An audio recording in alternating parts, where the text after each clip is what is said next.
way.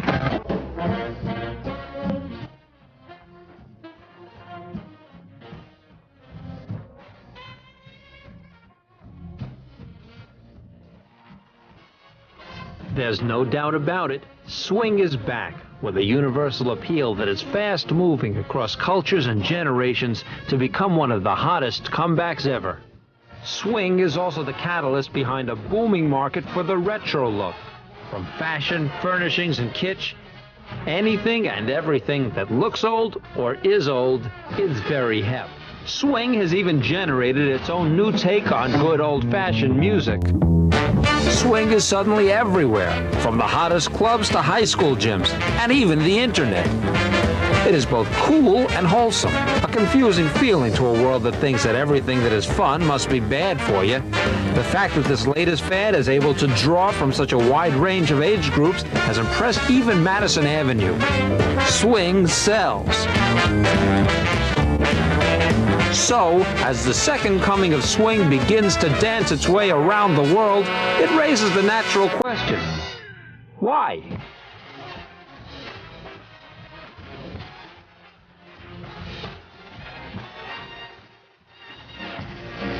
During swing's original glory days, jazz prodigy Maynard Ferguson was only 16 when he was leading his own orchestra in his native Quebec, Canada.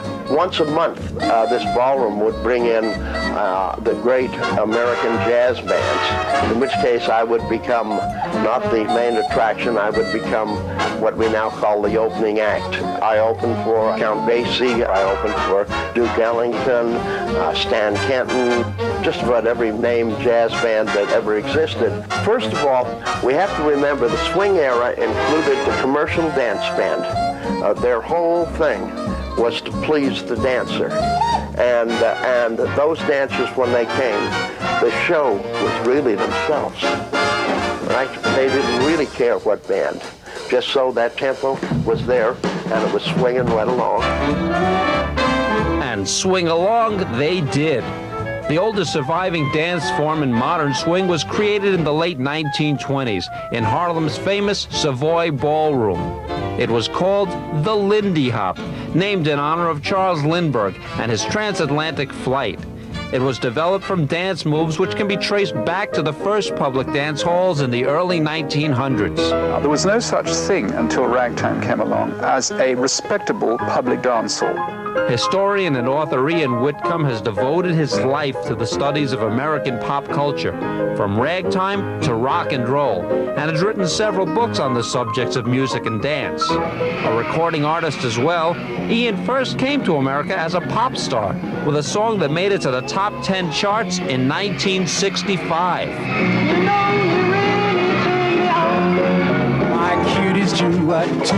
Today, he performs vintage jazz for live audiences and continues to share his knowledge about vintage dance. We can date couples dancing to syncopated music to the turn of the century when ragtime became very popular. Ragtime was really the first urban popular music that bounced along to a syncopated beat, and they were inventing their own dances. There were dances like the turkey trot, the bunny hug, and there was also the famous Texas Tommy. And of course, it's the origin, the precursor of all modern swing dancing. Why? Because the couple were leaping up and down athletically to ragtime, but every now and then they would break away and do their thing and do all these steps. The music was different because the music was ragtime in 2/4 time.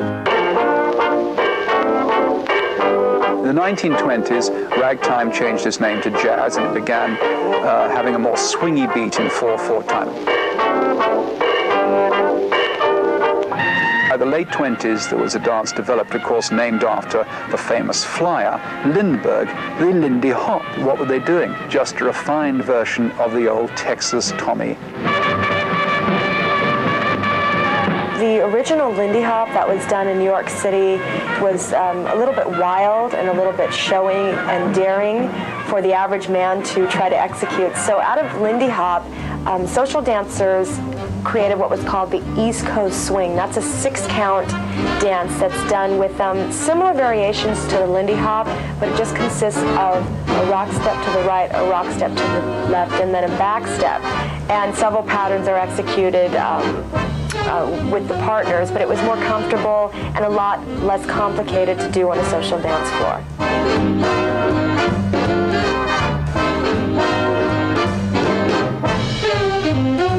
As the popularity of swing flourished, so did the variations of the dance. One particular dance style was developed out of necessity. It was called the Balboa. The reason the Balboa was developed because the ballrooms, the dance halls here in Southern California, were so jammed with dancers, they had to dance close and you could dance in one place. And it was very nice, you know, a guy and a girl, you could stand in that one place and dance and never swing out.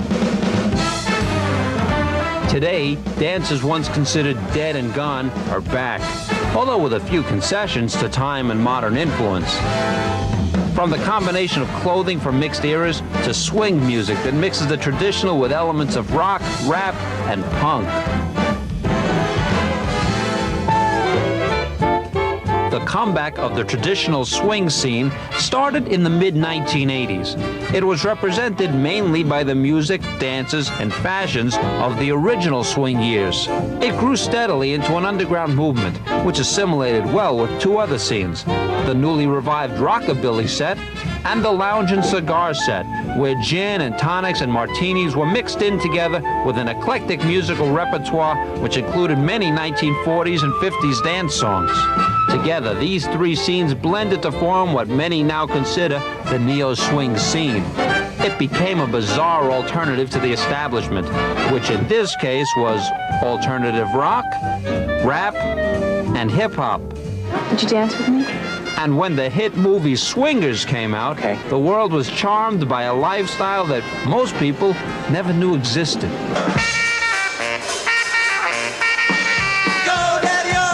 I think that Swingers really represented what was happening at the time that we filmed it, which was a year before the movie even came out. And that was just a really, really great underground scene. These people that really enjoyed the music, for the most part, they enjoyed dressing the part as well. But for them, it wasn't really a hyped thing. It wasn't really based on the media. They just did it because they enjoyed doing it. And they were great dancers. And every Wednesday, there would be a great, great swinging party, and we'd have a blast. And the movie Swingers, that Doug Liman's film, just really, really captured what was happening. But if there ever was a reason why swing's popularity exploded into the American mainstream, it's because of this commercial.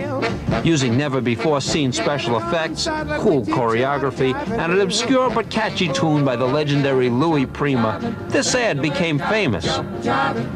And talk about serendipity, by sheer coincidence, former Stray Cat Brian Setzer covered the same song with his 19-piece orchestra. Brian's recording of the song blew the lid off his comeback effort and set him up as the indisputable king. Even though he and I have the same size band, they're very different bands. And essentially, two entirely different scenes which cross over into one another with relative ease.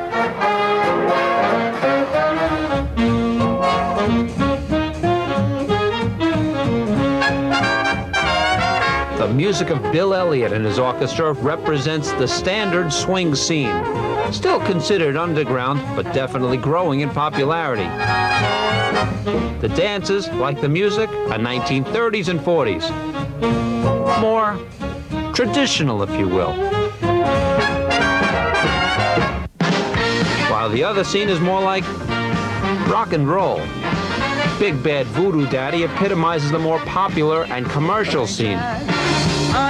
The type of swing they play is called jump blues, and it is this style that is in the forefront of the neo-swing movement, sounding new enough to draw in the very young, yet with a familiarity the older generation responds to. With us, we've got everything from the jazz, then we've got, the big band, then we've got rock and roll, and then we've got all these elements, punk rock, we have James Brown, we have all these influences that have come to us.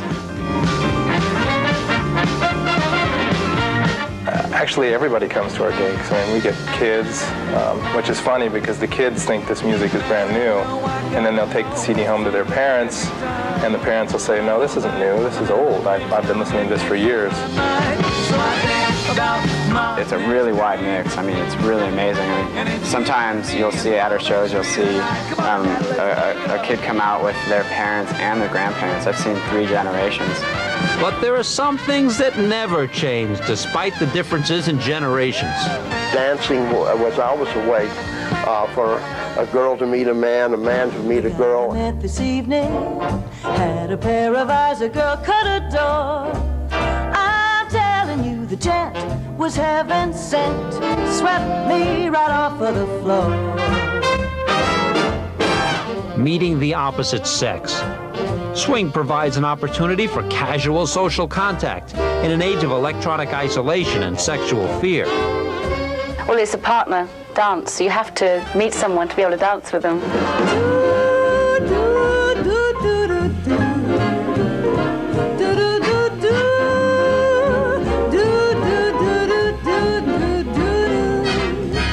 Baby, I'm glad you found me.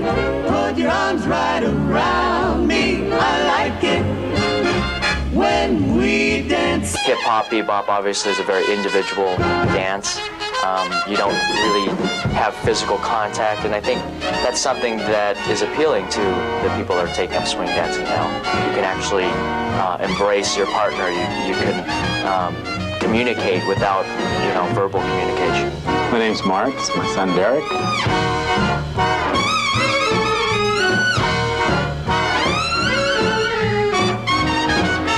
I started about a year and a half ago.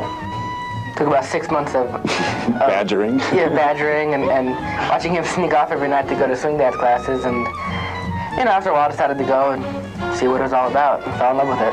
Baby, I'm glad you found me. Put your arms right around me. It's so much different than like trying to meet people in a bar scene or something like that. It's just, you have something in common to talk about, and then you take it from there. And it doesn't have that kind of sexual predator feeling. The swing scene offers the chance for people to meet under a more old-fashioned romantic scheme, based on a time when gentlemen asked ladies to dance. They ask for your hand and they escort you out to the dance floor, and they thank you for the dance. And I think a lot of ladies like that, and I'm really glad